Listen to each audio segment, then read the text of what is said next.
She looked me straight in the eye, arms crossed like a judge passing sentence. My therapist says, "You're the source of my anxiety." I didn't flinch, just nodded and said, "I see." Then I walked into the bedroom, packed a single duffel, and left a note on the kitchen counter. "Problem solved. You're welcome." By the time she found it, I was already halfway across state lines. We'd been together 6 years, married 4, met at a gallery opening, her idea, not mine. She was electric, magnetic, the kind of woman who made you feel lucky just to stand beside her. And for a while, I was.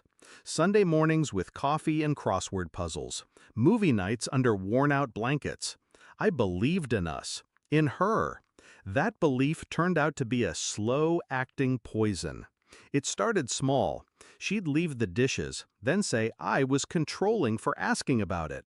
She'd criticize how I dressed, how I walked, how I spoke, but smile while doing it. "You know I love you, right?" she'd whisper after cutting me open. She wanted to be the victim and the savior in the same breath. I started second-guessing everything. Then came the therapy. At first, I was glad she was going. I thought maybe she'd find peace, find balance. But instead, she found ammunition. Week after week, she came home with new diagnoses for me. Gaslighter, narcissist, emotional leech. The irony? She never once asked me how I felt. It wasn't therapy, it was training. Weaponizing every conversation, twisting words until I apologized for things I didn't do.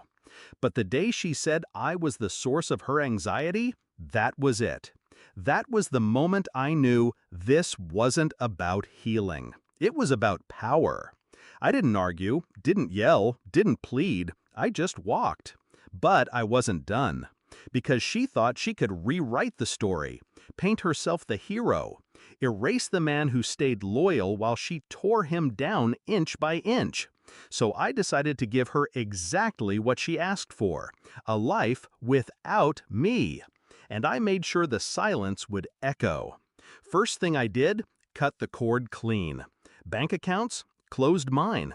Took what was mine. Joint savings? Gone. I'd funneled it into a separate account weeks prior when I first sensed the shift. Bills? Switched every utility to her name. Rent? Let the landlord know I wouldn't be renewing. Left her name on the lease. She got the house. She also got the debt.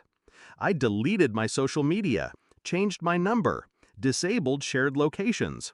The world she curated around me collapsed in one night. 24 hours later, the text started. "Where are you? I didn't mean it like that. We need to talk." Then came the guilt. "You're abandoning me? You're proving my therapist right." No, I thought.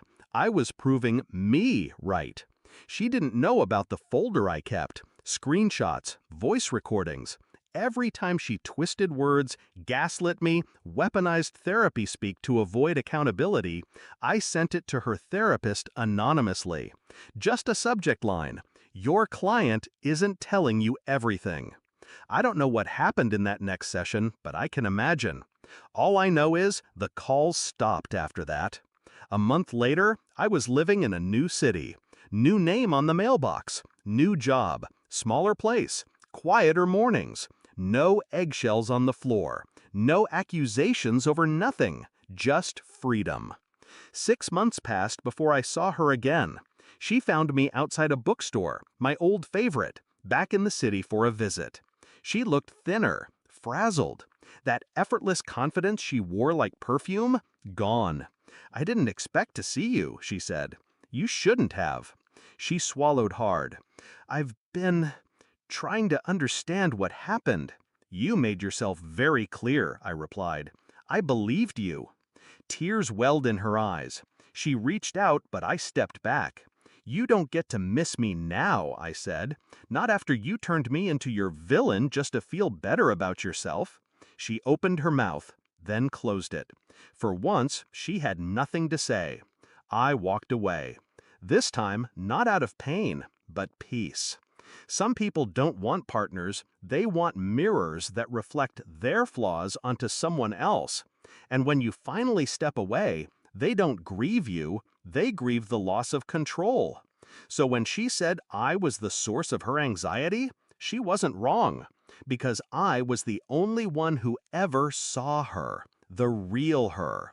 And truth terrifies people like that. So I gave her peace. She just didn't realize it would come wrapped in silence and locked doors. My only regret is waiting so long to leave.